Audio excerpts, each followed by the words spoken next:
Hello and welcome to Chapmans Corner, where today I'm going to tell you exactly how much the F1000 season cost me.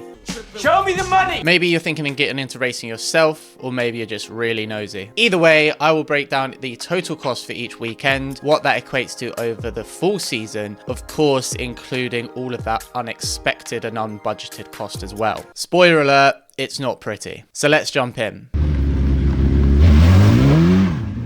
I purchased my own F1000 back in 2023, so I'm not including that in these calculations. What it does mean though is that I have my own team that store, transport and support me at the track. So this is what the costs look like for each weekend. I pay my team to store, transport and look after my car. So this is trackside support paid as a day rate to the team over the weekend.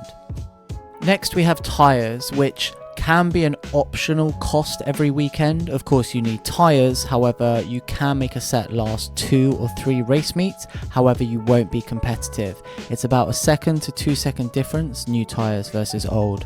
The race fees consist of 2 things, the race entry and the test entry on the Friday, bringing us to a total of just over £4,000 for the race weekend. So now let's talk about the unplanned and unbudgeted spend for the year. These are the bits that hurt the most. And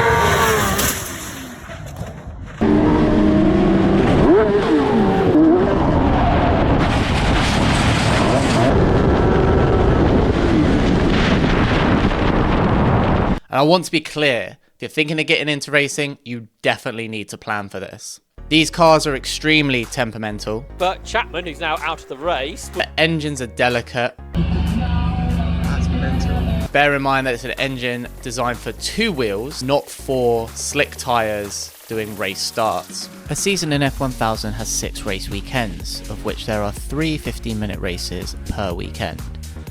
As you can see, Brands Hatch and Croft were fairly cheap weekends. Silverstone and Alton, to be fair, also quite cheap weekends. Unfortunately, Cadwell Park and Donington were very expensive weekends. If you haven't seen my other videos before, go check them out. Cadwell was a crash and Donington was a blown engine. Which brings my total repair bill for last season to £9,400.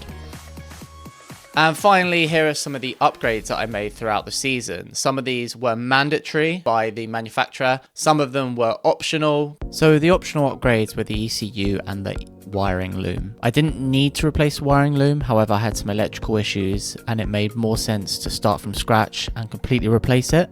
And as you can see, it's quite an expensive thing to replace. The ECU, similar thing. The harness, this was actually a safety change mandated by the manufacturer, so it had to go on the car.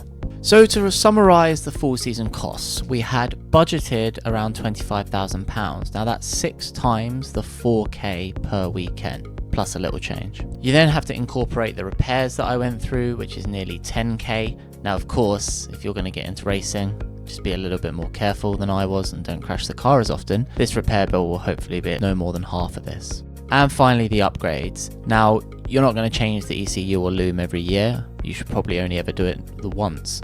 So hopefully upgrades would be minimal as well, although this is quite a low amount. So I know a lot of you are thinking this is a stupid amount of money to spend, and you are definitely not wrong. So what I wanted to do was highlight areas I think you could actually save money and where I had a much higher budget than expected.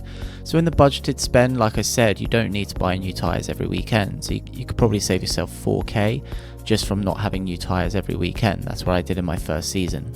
In terms of repairs, just don't crash. It's an obvious one really. I mean, they are going to happen, but I managed to go a full season without crashing. And finally, the upgrades. Obviously you don't need to upgrade the car, just run it as is. There's plenty on the market at the moment. So realistically, I think you could get away with spending 25 grand for a full season of F1000. So hopefully that's given you an insight into the cost of racing F1000 for the year. I know it's not pretty, however, it is definitely the fastest racing you can do for the budget. We're literally within 2 seconds of GT3 racing, and for that you're paying $500,000 to $1 million a year, or $500,000 for the car. I'm going to do a video on that soon just to show a comparison between the lap times, which may surprise you. Do make sure you like this video and you subscribe to my channel to follow on the F1000 season this year. It's going to be a good one.